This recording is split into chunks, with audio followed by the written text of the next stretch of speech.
कानन one की सीमा से लगी नदी किनारे कोई खड़ा था।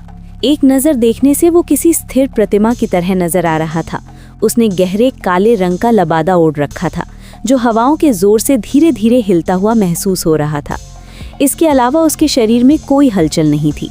कहो, तुमने हमें यहाँ क्यों बुलाया है? आवाज़ सुनकर वो पीछे मुड़ा। वहाँ महारानी कनिका अपनी दोनों रक्षिकाओं त्रिचाला और पर्णिका के साथ खड़ी थी। महारानी कनिका को मेरा प्रणाम, उसने मुस्कुराते हुए कहा और एक नज़र त्रिचाला पर डाली।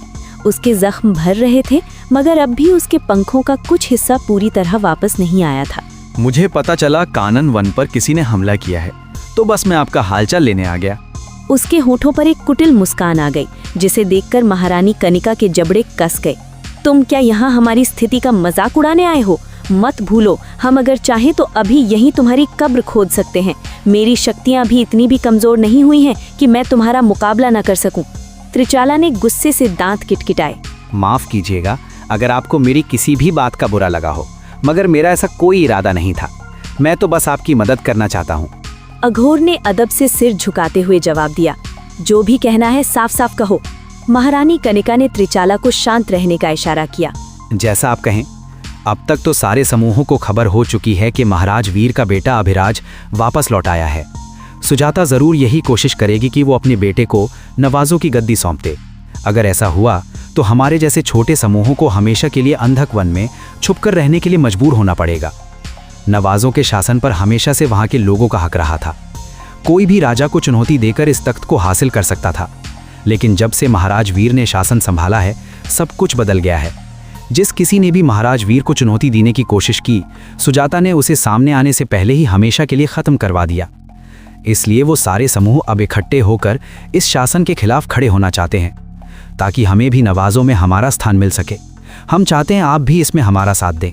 अघोर ने गंभीर स्वर में जवाब दिया। और तुम्हें ऐसा क्यों लगा कि कानन वन तुम्हारे इस प्रतिरोध का हिस्सा बनना चाहेगा? हमारी अपनी एक अलग दुनिया है।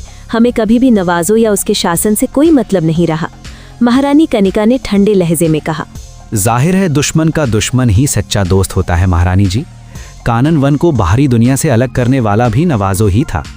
वो महारानी सुजाता ही थी जिसने देवी जिया की रक्षा करने के एवज में नवाजों से सारे पेड़ों को कटवाकर कानन वन को सजा दी थी। आप इतनी जल्दी भूल गई? जल्दी? मुझे लगता है उस बात को 1000 साल से भी ज्यादा का वक्त गुजर चुका है। गड़े मुर्दे उखाड़ने का कोई फायदा नहीं है। महारानी कनिका ने जवाब दिया और जाने के लिए जैसे ही मुड़ी, पीछे से अघोर की आवाज सुनकर उनके कदम रुक गए। ठीक है, 1000 साल पुरानी बात नहीं करते, मगर नई बात तो कर सकते हैं। तुम किस बारे में बात कर रहे हो?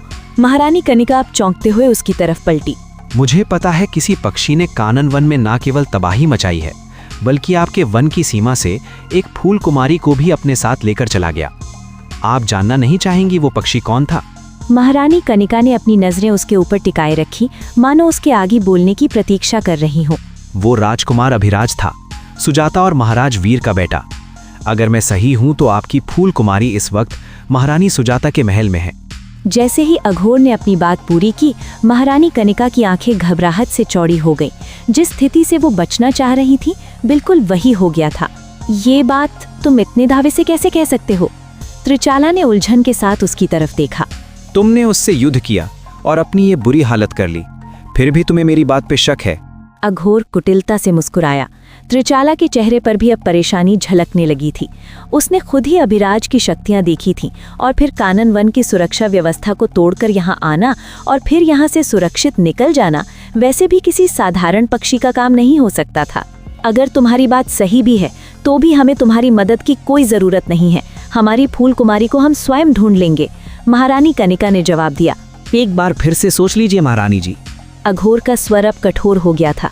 हम अपने फैसलों पर पुनर्विचार नहीं करते अघोर, और वैसे भी तुम बाकी समुदायों को एकत्रित करके भी क्या कर पाओगे जब तुम्हारे अपने लोग ही सुजाता और पाखी का साथ देकर उन्हें और ताकतवर बना रहे हैं।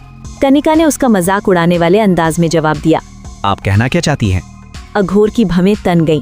मैं पाखी के पास इस विषय में बात करने गई थी। उसने मुझसे एकल युद्ध में जीतने के लिए अंधक वन के प्रतिबंधित काले जादू का सहारा लिया और धोखे से मुझे घायल किया। अब भी तुम ये कहोगे कि तुम्हारे लोग उसकी मदद कर रहे हैं? ये कैसे हो सकता है? अघोर की आंखें अविश्वास से फैल गई। महारानी कनिका के होठों पर एक तिरछी मुस्कान फैल गई। पहले अपने समूह को संभालने पर ध्यान दो अघोर, बाकी समूहों को बाद में संगठित करना। ऐसा प्रतीत होता है खुद तुम्हारे ही समूह में अब लोग बाही होने लगे हैं। मेरे पास अब और कहने को कुछ नहीं है।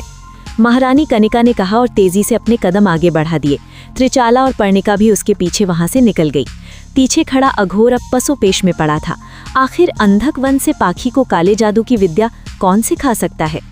आगे क्या हुआ ये जानने के बाद कि अरण्या नवाजों के महल में है, अब कनिका क्या करेगी? जानने के लिए जरूर सुनिए द फ्लावर प्रिंसेस का अगला भाग।